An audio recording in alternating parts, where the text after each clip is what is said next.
غلام قادر روہیلا سی نا, انہیں تیمور لنگ جڑا سی انہوں قتل کر دیتا.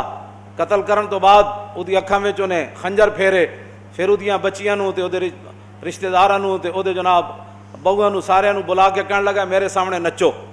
نالے اودے پیو مار دیتا, نالے اودے خاندان نوں بلایا تے ان بچیاں نوں کہیا تسی میرے سامنے نچو.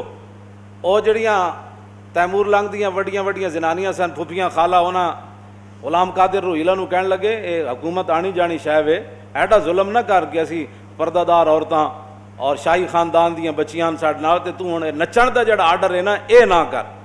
اقبال کہندا روہیلا کس قدر ظالم جفاجو کی نہ پرور تھا, نکالی شاہ تیمور کی آنکھیں نوکے خنجر سے, پھر دیا آل حرم کو رقص کا فرما ستم کرنے, یہ انداز ستم کچھ کم نہ تھا آثار معاشر سے, رکھا خنجر کو آگے اور پھر کچھ سوچ کر لیٹا, تقاضا کر رہی تھی نیند گویا چشم اخمر سے, پھر اٹھا اور تیموری حرم سے یوں کہنے لگا کہ شکایت چاہیے تم کو نہ کچھ اپنے مقدر سے, میرا مسند پہ سو جانا بناوٹ تھی تکلف تھا کہ غفلت دور ہے شان صف آرا یان لشکر سے, یہ مقصد تھا میرا کہ کوئی تیمور کی بیٹی مجھے غافل سمجھ کر مار ڈالے میرے خنجر سے, لیکن یہ راز آخر کھل گیا سارے زمانے پر کہ حمیت نام تھا جس کا وہ گئی تیمور کے گھر سے.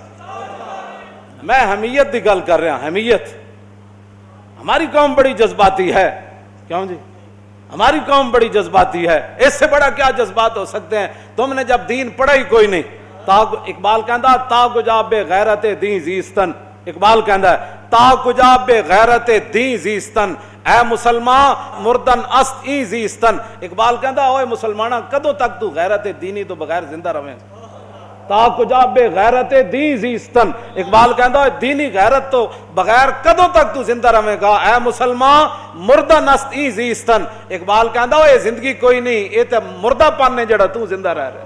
اقبال کہندا ہے غیرت دینی تو بغیر تساں دا دین نو دیس نکالت دین واسطے تے تیار بیٹھے ہو, لبیک دے خلاف تسی دن رات پروپیگنڈا کردے ہو, ٹی ویاں والے نو تساں آرڈر کیتے ہوئے کہ انہاں دی کوئی خبر نہیں دکھانی, انہاں دا کوئی وڈے تو وڈا مجمع ہوئے تے نہیں دکھانا. جدوں تسی دین دی غیرت تسی قوم دے اندروں بھی کٹ دیتی, اب روڈوں پر کھڑا ہوں, یہ تو دنیا کا انوکھا احتجاج ہے نا جی, کیوں جی؟ ہاں جی. ادھر مکہ مکرمہ میں حملہ ہوا قبیلہ بنو خزاعہ پر, انہوں نے رسول اللہ کو پکارا تو حضور نے یہ تو نہیں نہ فرمایا کہ کل ہم مدینے کے چوراہے میں کھڑے ہو کر سارے غلام آ جاؤ تے نعرے لاؤ تسی تھے کھڑے ہو کر کہ ہمیں نامنظور ہے قبیلہ بنو کنانہ نے جو زیادتی کی ہے مکے میں, 400 کلومیٹر کا سفر ہے, ہم یہاں سے ان سے جنگ چھیڑ دیں. قبیلہ بنو خزاعہ والے تو حضور کے حلیف ہی تھے نا, کلمہ تو انہوں نے نہیں پڑھا تھا, لیکن کہا حضور ہم نے آپ کے ساتھ رہنا ہے, نفع نقصان ہمارے آپ کے ساتھ ہے. لیکن جب ان پر حملہ ہوا تو انہوں نے رسول اللہ کو پکارا آدھی رات کے وقت, حضور وضو فرما رہے تھے, آپ نے فرمایا لبیک لبیک لبیک, فرمایا نصرتا نصرتا نصرتا, 3 بار حضور نے فرمایا تیری مدد ہونے والی, میں آ رہا. یہ ایک انوکھا احتجاج ہے, ایٹم بم ہوتے ہوئے, دنیا کے بہترین ساز و سامان جنگی ہوتے ہوئے, تو اپنے ہی روڈوں پر کھڑے ہو کر احتجاج کر رہے ہیں. کس سے؟ جو کشمیر کے اندر خون بہا رہا ہے, جو بچیوں کی عصمتیں لوٹ رہا ہے, اور جو بوڑھے اور جوانوں کو قتل کرنے کے بعد ان کے اعضاء کاٹ رہے ہیں, ان کے لیے اپنے روڈوں پر کھڑے ہو کر احتجاج کر رہے ہیں. قوم جناب جہاں اشارے ہیں وہ اشاروں پر کھڑی ہو جائے, کیا کہ ہم کیا جی اب کیا بات کی جائے مولانا. حمیت نام تھا جس کا وہ گئی تیمور کے گھر سے.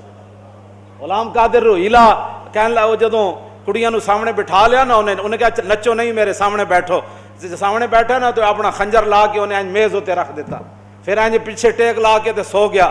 سونا انہیں کی سی, اینج اکھاں بند کر دیتیاں, پھر اٹھا اور تیموری حرم سے یوں کہنے لگا کہ شکایت چاہیے تم کو نہ کچھ اپنے مقدر سے, میرا مسند پہ سو جانا بناوٹ تھی تکلف تھا کہ غفلت دور ہے شان صف آرا یان لشکر سے. وہ کہنے لگا جلیاں ہوئی ہو, میں ستے کوئی نہیں سی, دشمن دے سامنے خنجر رکھ کے کوئی سوندا کوئی نہیں ہوندا, لیکن یہ مقصد تھا میرا کہ کوئی تیمور کی بیٹی مجھے غافل سمجھ کر مار ڈالے میرے خنجر سے. کہنے لگا میرا یہ مقصد سی کہ اگر تہاڈے اندر کوئی حمیت اور غیرت ہوندی نا, ہوندیاں تسی تیمور دیاں بیٹیاں جویں اودے غیرت سی تو تساں اتنی دیر جو خنجر چک کے مینوں ذبح کر دینا سی.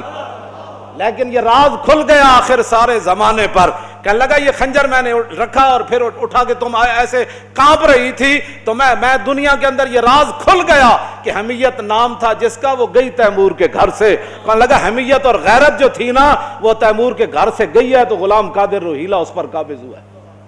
تو ہمارے پاس تو ساری چیزیں موجود ہیں. تم فوج کو کہو کہ جناب پوری قوم آپ کے ساتھ کھڑی ہے، آپ صبح 6 بجے کا ان کو جناب ایک اعلان دے دیں. انہوں نے کہا بس بھائی 6 بجے کے بعد سری نگر سے کرفیو نہ ہٹایا گیا اور فوج اور سارے گنڈے ہندو واپس نہ گئے تو پھر 6:01 پر پاکستانی فوج مقبوضہ کشمیر میں داخل ہو جائے گی.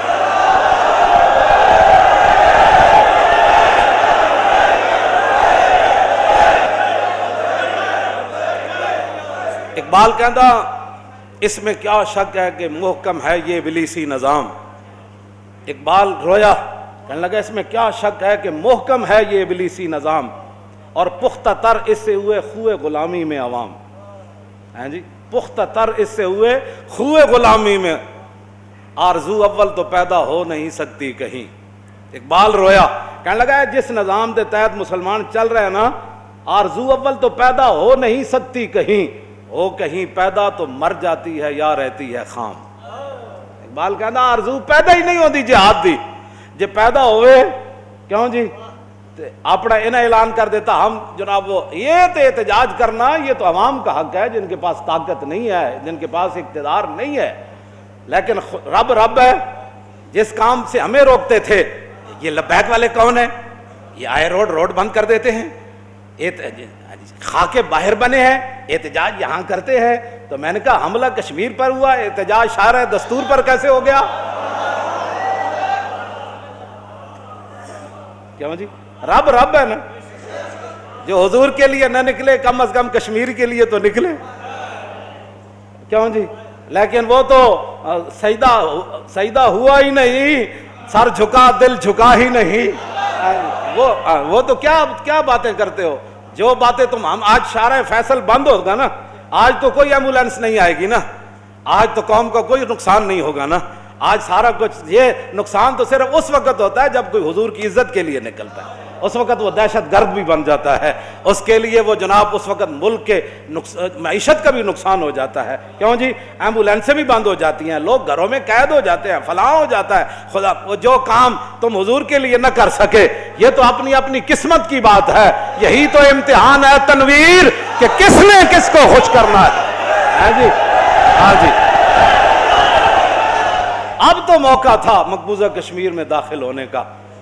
پوری پچھلی ساریاں جناب قرض اتارن دا موقع سی، سارے قرض اتارن دا موقع سی. فتح مکہ والے دن جب رسول اللہ تشریف لائے نا تو صحابہ کو وہ باتیں بھولی تو نہیں تھی نا. کیوں جی؟ وہ بھولی تو نہیں تھی. تو حضرت سعد بن عبادہ سب تو بڑا لشکر انہاں دے نال تے جھنڈا انہاں دے ہاتھ وچ.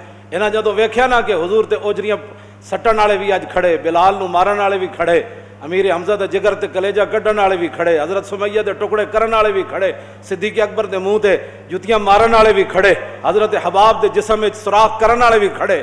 تے حضرت سعد بن عبادہ کو برداشت نہ ہویا. حالانکہ حضور نے فرمایا کہنا کچھ نہیں، لیکن سعد بن عبادہ ہماری قوم بڑی جذباتی ہے. ہاں جی، صحابی رسول جدوں ویکھے نا سارے کھڑے تو آپ نے فرمایا الیوم یوم الملحمہ الیوم تستحل الکعبہ. فرمایا آج لڑائی کا دن ہے، آج کعبے بھی بندے وڈ کے رکھ دیں گے. ذرا